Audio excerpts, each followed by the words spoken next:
Hey guys, so today I'm here with the Rough Country 2.5-inch spacer suspension lift kit with premium N3 shocks, fitting all 2018 and newer JL Wranglers. So a spacer lift kit is a very easy way to gain some extra height on your Wrangler, create a more aggressive stance, and gain a little bit of performance at a very affordable price point. So this option by Rough Country is going to do exactly that. It's going to create a lot of room inside that wheel well for larger wheels and tires and better articulation off-road. It's also going to do a really good job at leveling out that rake that comes in the hood from the factory, creating a more aggressive stance on your Wrangler. And this is also going to do a really good job at creating some better ride quality as well as some better performance because this does include those premium shocks. Now, this is going to be a perfect kit for somebody who's not looking to get too involved in their suspension, considering this is a pretty bare bones lift kit. Now, this is going to include the shocks as well as the spacers. You're going to get 4 sway bar end links with this, as well as a couple accommodating features for that added height. So this is perfect for somebody who's looking for a starter kit that they're willing to build off of in the future, or even keep this as is. Now, as far as tire size goes, you are going to be opening up that room inside the wheel well, so you will be able to fit up to a 35-inch tire, and I would stick with either a 35 or anything below that. So as far as 33s go, you will be able to obviously fit that underneath the fender. It may look a little bit small, but it's still going to fill out that wheel well pretty nicely, giving you more room than a 35 for some better articulation and up travel. So as far as 37s go, you will be able to bolt those up. However, you're not going to have a lot of room to work with. So the fender to tire area is going to be a little bit tight, and if you do hit a bump, you will make tire to fender contact, considering that this kit's bump stop extensions are not made for that extra diameter. So if you are looking at upgrading your tire size with this lift kit, I would recommend to pair it with up to a 35-inch tire. So as far as price goes, this is going to be really affordable, like I said before, at roughly $300. Now, this is going to have a little bit more to it than the average spacer lift, making this a little bit more expensive than some other spacer lift kits that you'll see on the site. However, those are usually going to be more bare bones lift kits or spacer lift kits that only come with spacers, and they may come with other accommodating features instead of all 4 sway bar end links like this one, and even those shocks. Now, other more expensive options are usually going to come with more. That's usually how it works. If you have more components, that is going to bump up that price point. Now, my personal opinion, I think this is perfect for somebody who's just looking to get a boost in height on their Wrangler, as well as a couple of different benefits at a very affordable price, very easily, considering you're not messing with a lot of those suspension components. Install is going to be a 3 out of 3 wrenches on the difficulty meter. However, you will be able to get this done in your driveway with some very basic hand tools. So speaking of the install, let's jump into that now. Tools that I used for my install were impact wrenches, electric and pneumatic, cutoff wheel, hand ratchets, a socket set ranging from 8mm up to 21mm, a 6mm Allen socket, a 5-inch and 3-inch extension, a pair of channel locks, a flathead screwdriver, a trim removal tool, a pair of pliers, a pair of snips, an 18mm 9/16" 14mm open-ended or box wrench, and a 14mm ratcheting wrench.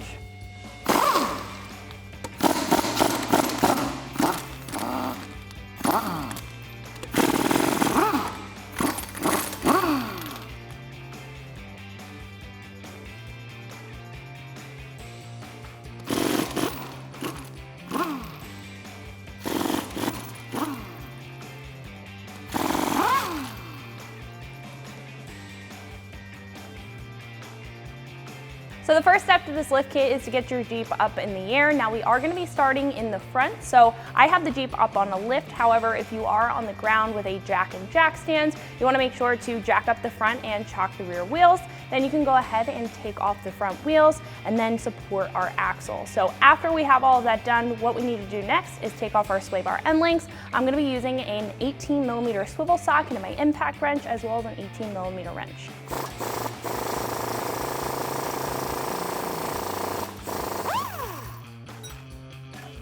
So on the passenger side, there is going to be a flag nut, so we don't have to use the wrench, we just need our socket, and we can go ahead and remove that bolt.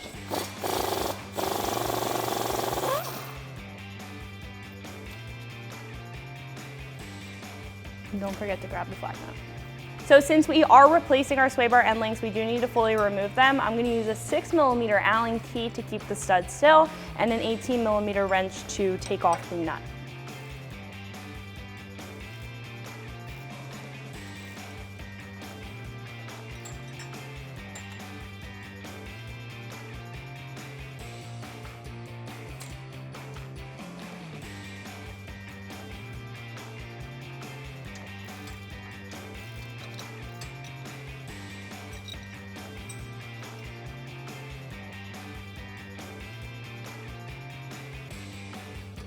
So in order to get our axle to drop all the way to get our springs out, we will need to remove our track bar axle side bolt. I'm going to use a 21mm socket and a 5-inch extension to clear our drag link.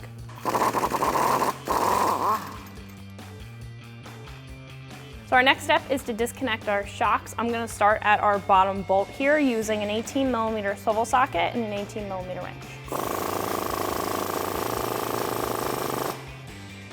Now you may have to put a little bit of pressure on the axle just to get that shock to even out.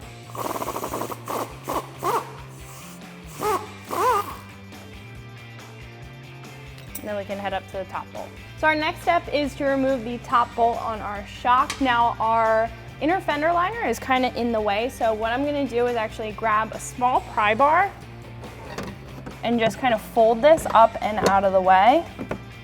So I just want to pull that up so we can wiggle in our socket. Now you're going to be using an 18mm socket to do this.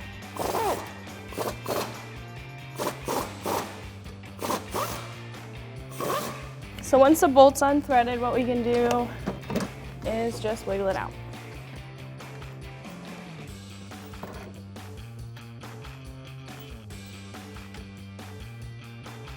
So what we're going to do next is disconnect our brake lines. We're going to start with this bracket that's on our frame using a 10mm socket.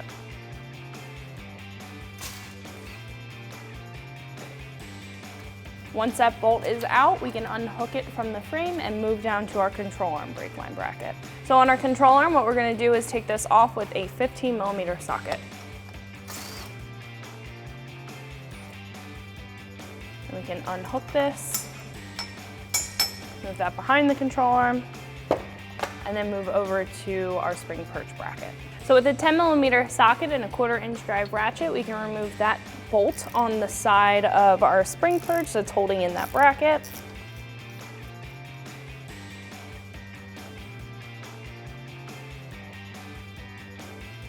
Once that bolt is removed, we can pull that out from the spring perch. So what we can do now is repeat that process on the other side.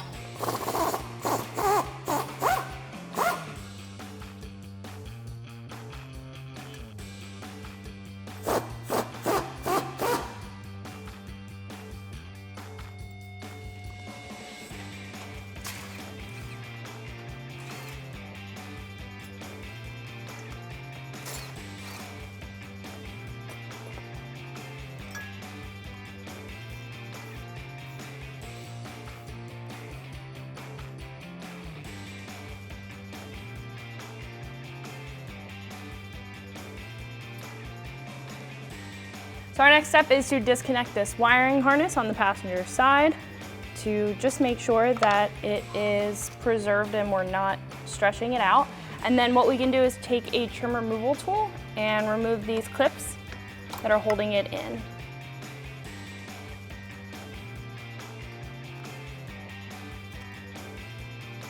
All right, so what we can do now is drop our axle. So while I was lowering the axle, I did notice that once we got to a pretty low point that our breather tube on our axle is kind of getting a little taut. So what I'm gonna do is take the same trim removal tool that I use on the other side and just pop out these clips and slide it down. So what we can do at this point is pop out our springs.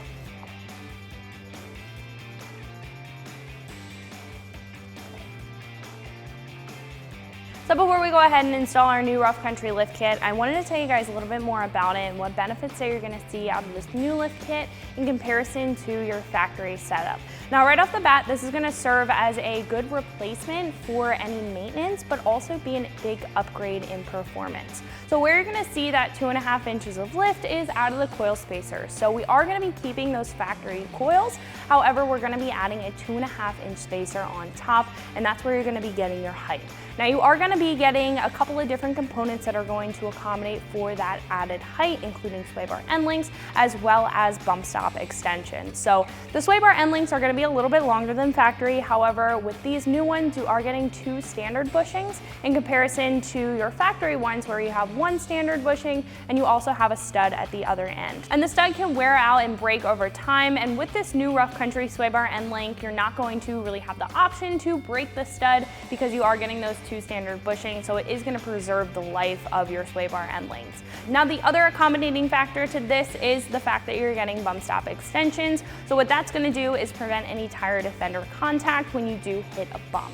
Now, the big thing about this lift kit and the big upgrade that you're gonna see is with your shocks. Now, there are two big categories of shocks. You have a hydraulic shock and you also have a gas charge shock. Now, a hydraulic shock is going to be very fluid-like, it's gonna be very comfortable, it's perfect for the daily driver, it's perfect for a factory setup, and that's exactly what your factory shock is gonna be. Now, it is susceptible to shock fade over time because it is perfect for that factory application, and it's not really made for performance. Now, moving over to this option by Rough Country that is included in the kit, that is going to be able to handle that performance and perform very well. So this is gonna be a gas charge shock. It is gonna be a little bit stiffer, so you're not gonna get as a comfortable ride as you would with your factory ones. However, the stiffness is going to reduce body roll, especially when you're driving on the street, and it's also going to reduce shock fade a lot faster than your factory one. So that is going to reduce that cavitation over time, and it's also going to disperse heat a lot faster. So all the energy that your springs are creating, that has to be dispersed in heat, and this is going to do it very efficiently and a lot better than your factory shock would. Now, this is also going to be pretty durable. It has a chrome hardened shaft, and it's also got a 54mm shock body, which is going to be a little bit bigger than your factory setup. So overall, you are going to see a big upgrade in moving over to this Rough Country lift kit in comparison to your factory setup. So enough about these two side by side. Let's go ahead and bolt up our new one. So what we're going to do first is take out our factory isolator so we can put our spacer in between the isolator and our spring perch. So I'm just going to take a flathead. Oh, I don't even have to. This is just going to slide down. Sometimes they do stick, so taking a flathead and kind of prying it from the spring perch or the jounce tube helps a little bit. But then after that isolator is off, what we can do is grab our spacer, wiggle that on, and reinstall our isolator.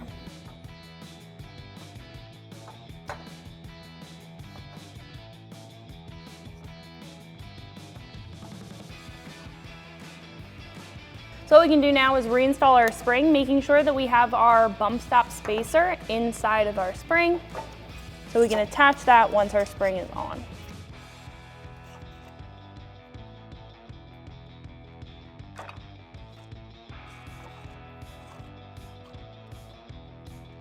So I want to make sure that the pigtail is sitting in the back here. Put a little bit of pressure on the spring, and then we can attach our bump stop extension. So now to attach our bump stop extension, what we're going to do is take our long bolt that's provided in the kit, put that through the extension and then through the spring perch, and then take our flange nut and secure that on the other side. After that's threaded on, we can tighten that down with a 14mm socket and a 14mm wrench. Then we can repeat that process on the other side.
So what we can do is mount up our shocks next. Now you want to make sure that the front shocks have the metal sleeve that is even on both sides.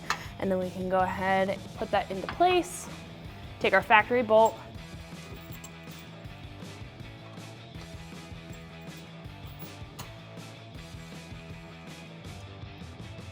So you are going to have to pull your liner forward if you don't want to pull it up and crinkle the liner. Then you will be able to fit the bolt in and thread it down. And then we can push it back a little bit so we can get a socket in there and tighten that up.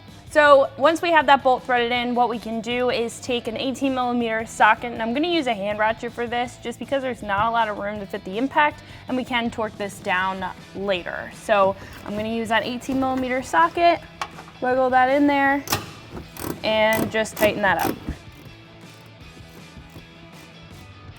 All right, so then we can head down to the bottom after we're finished with the top. So before we actually secure down the bottom of our shock here, what I wanna do is make sure that this brake line bracket is re-secured, considering that this is going to be behind our shock body. So you wanna make sure that that tab is through the back of the spring perch. We can slide that in there, grab our factory bolt, line that up, and then we can tighten it down with the same 10mm socket that we used before.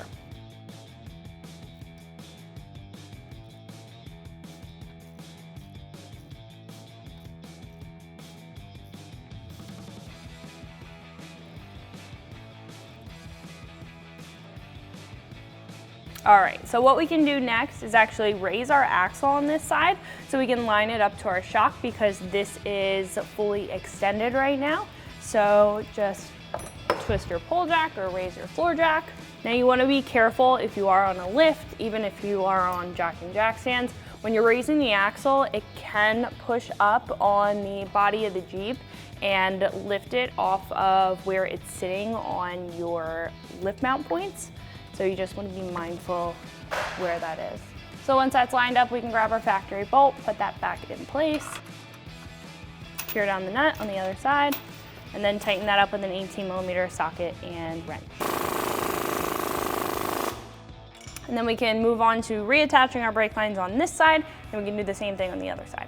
So our next step is to attach the frame and the control arm brake line bracket. However, we can't install those at the same time because we are having an issue with the length of our brake line. So what I'm gonna do is take off this middle bracket so we can have a little bit of slack in our brake line when our axle is at full droop. So what I'm gonna do is reattach this bracket and make a notch in the brake line bracket so we can pry it off and just totally get rid of this, and then we can re-secure the top. So what we're gonna do first is just secure this back to the control arm, making sure that that top bracket is not secured to the frame. And this is just gonna give us a solid point so we can work on this without it moving around. Then we're gonna grab our ABS line and pop that out of place just so we are not hitting this when we make a notch in our bracket there. So I'm actually gonna take it out of that top bracket too. Just get this out of the way for the time being. Definitely don't wanna damage that. Just hook it over there. So then what we can do next is kind of orient this in the way that we need to. I'm gonna grab a pair of pliers or chain locks. Just kind of bend this up.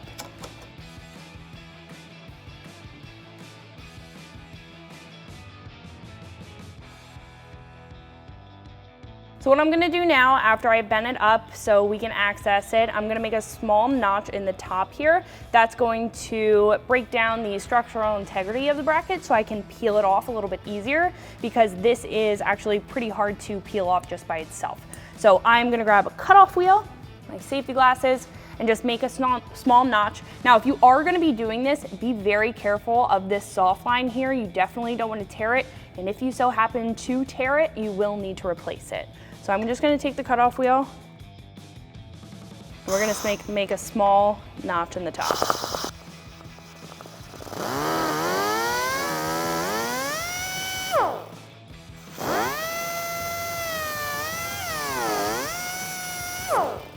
So that should be good enough.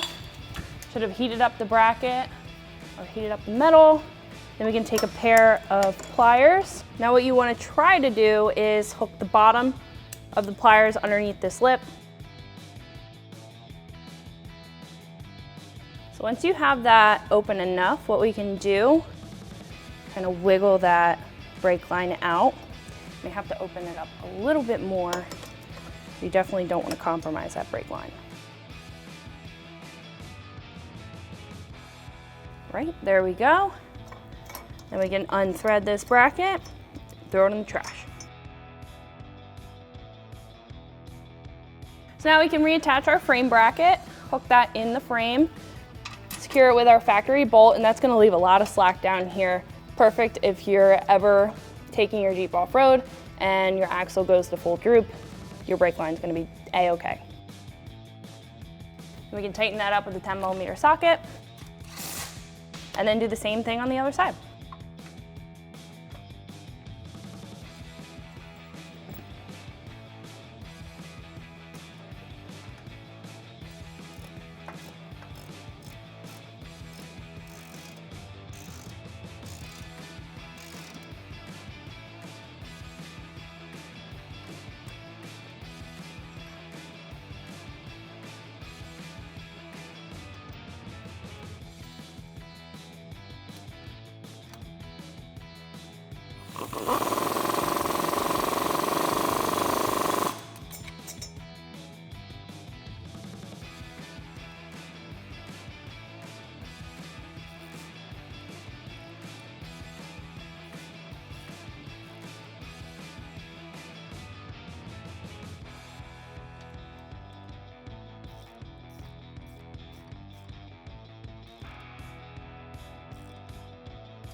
So our next step is to install our sway bar end lengths. Now you may have to raise the axle a little bit to get them to line up, but we're gonna take our new provided bolt that Rough Country has in the kit. This is going to replace the stud that we had on our factory sway bar end lengths. You also are gonna have a flat washer and a flange nut that we're gonna put on the other side. And we can secure the top, and then we can secure the bottom with our factory bolt.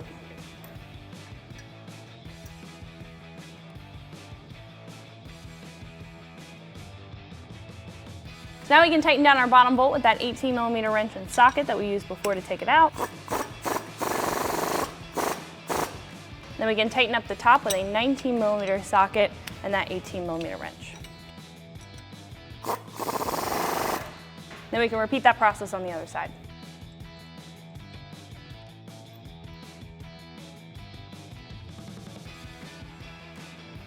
So remember, for the passenger side sway bar end length, you do have that flag nut. It's going to go inside that track bar bracket.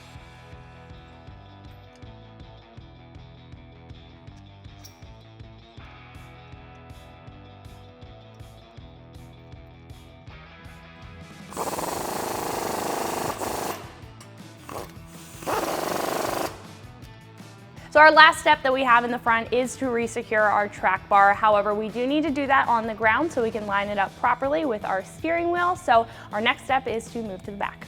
So now that we're in the back, we're going to do the same thing that we did in the front and support our axle, and then we can go over to our shocks and take out that lower shock bolt. So I'm going to use an 18mm wrench and socket to take out this lower bolt. So just like the front, you may have to put a little bit of pressure on the axle to wiggle out that bolt. And then we can head up to the top. So in order to get access to our top shock bolt, there is a trim piece that we have to remove. There's going to be 3 screws that we have to take out in order to take this trim piece off. So I'm going to use an 8mm socket and remove those 3 screws.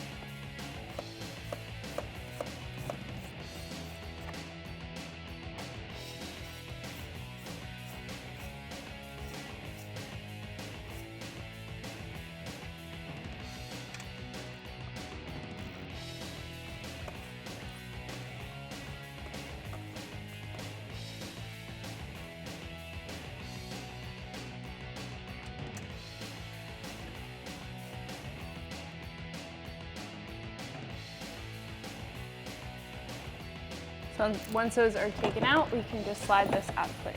Then we can use our 18mm swivel socket to remove that top bolt.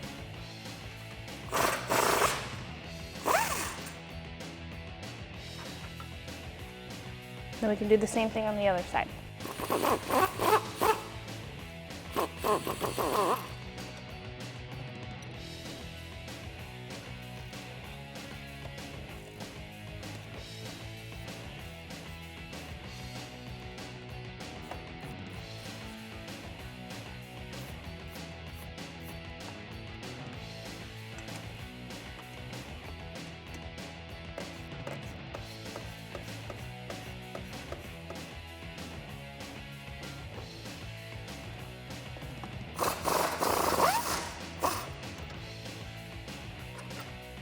So our next step is to remove our sway bar end link. So we're gonna remove the bottom bolt on either side first, and then we can head up to the top stud. So I'm gonna use an 18mm socket and wrench to remove that lower bolt.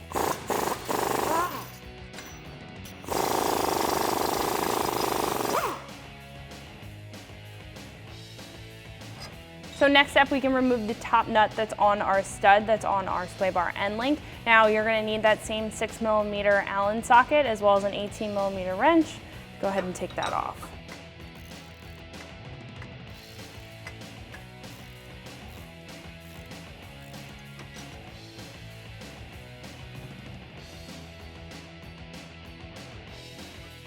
Then we can repeat that on the other side.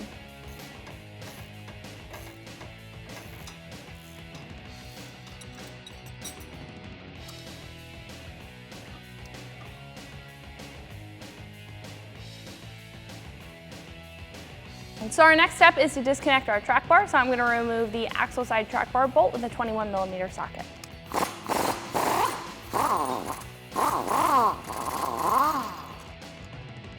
Our next step is to remove our brake line bracket from the frame. I'm going to use a 10mm socket to go ahead and remove that.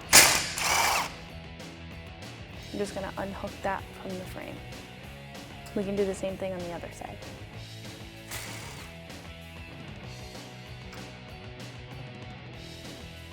So before we drop our axle down, we do want to disconnect our axle vent tube. So I'm just going to grab a pair of pliers and wiggle that off the axle. All right, we can leave that there so we can connect it later. And now we can lower down our axle so we can take out our springs. And once the axle's low enough, what we can do is pop it off that retainer on the bottom and take out our springs.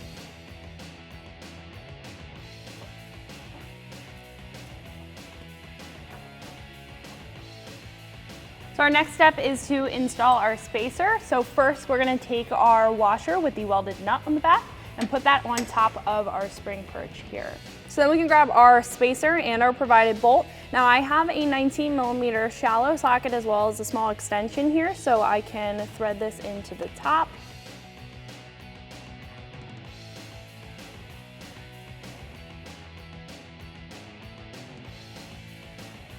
So once that's threaded in, what we can do is tighten that up. So I'm gonna use that same 19mm socket.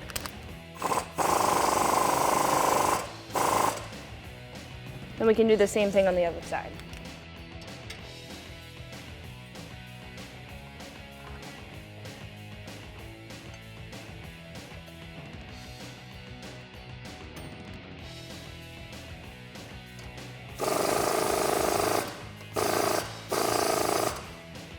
So our next step is to install our bump stop spacer. Now this is going to go right on this platform here on your axle. We're gonna have provided bolts with flat washers and then also a flange nut that we can secure down to the back. Now there's gonna be 2 bolts per bump stop extension, one in the front and then one on the other side in the rear.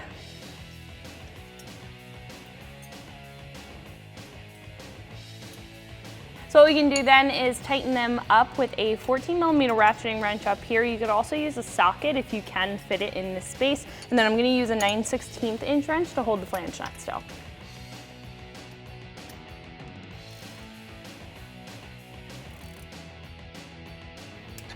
Okay, same thing for the other one.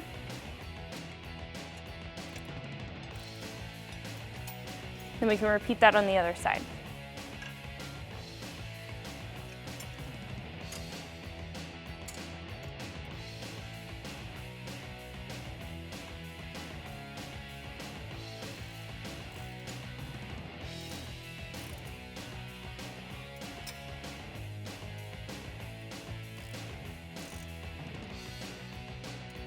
All right, so what we can do next is install our spring, making sure that we have our factory isolator on there.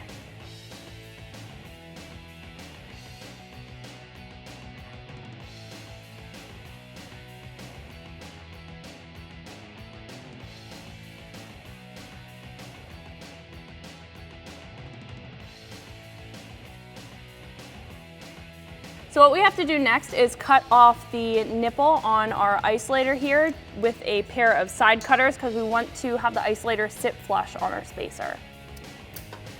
All right, then we can do the same thing on the other side and then raise up our axle to set our springs. So what we can do now is raise up our axle so we can set our springs. You want to keep an eye on them, make sure that they're centered on the spacer up there as well as the isolator. Right? And once a little pressure is put on the axle, what we can do is resecure our brake lines. So what we're going to do is hook our brake line back into the frame, resecure it down with the factory bolt and tighten that up with a 10mm socket.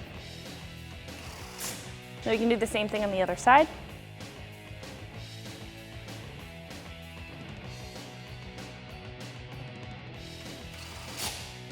So our next step is to install our sway bar end links. Now you are going to receive the same hardware that you did up front to replace that stud, and we're going to thread that onto the top. And then again, we can reuse our factory bolt for the bottom.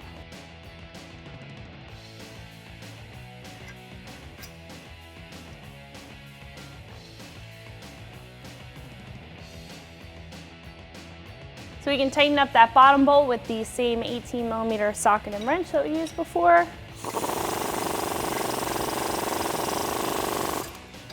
And then we can use our 19mm socket up top as well as that 18mm wrench. Then we can repeat that on the other side.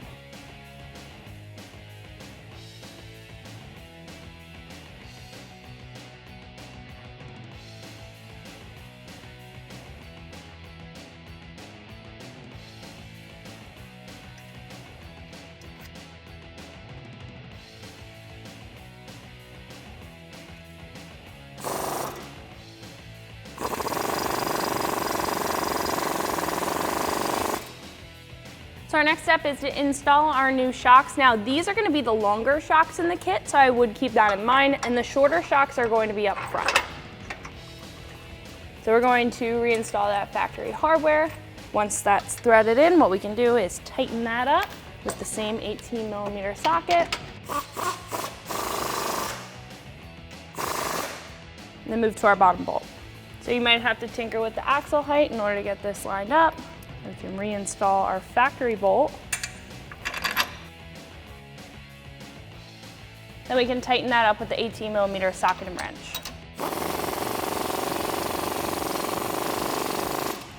Then we can do that on the other side.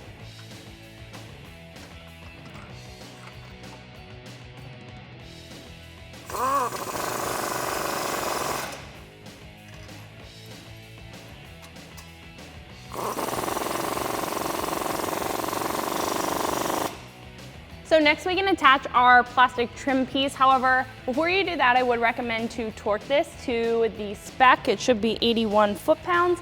And then we can pop this back into place and resecure it with those factory bolts or factory screws.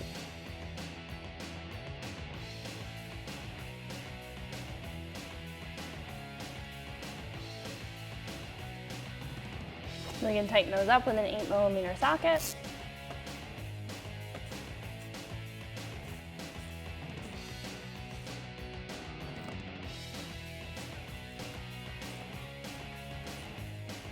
And we can do the same thing on the other side.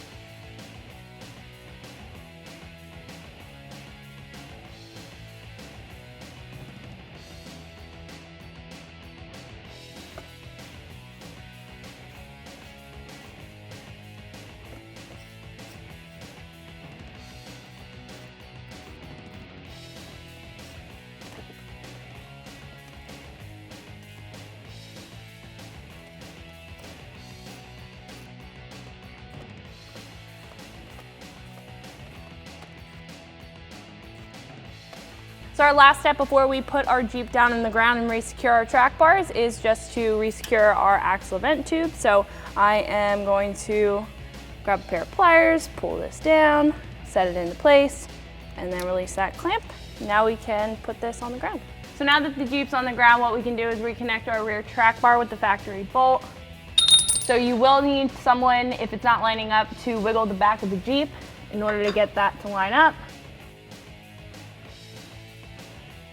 Then we can take our flag nut, secure it on the back, right? And once that flag nut's attached, we can tighten it down with a 21mm socket. So for the front track bar, you're gonna want somebody in the driver's seat turning the steering wheel back and forth in order to get this lined up.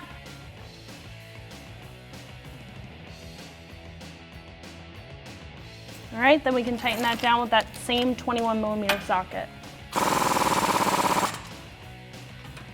So after everything's tightened down, I would recommend to torque everything down as well as get in alignment, and then you'll be all set to go. So that's gonna wrap it up for my review and install. Make sure you like and subscribe, and for more videos and products like this, always keep it right here at ExtremeTerrain.com.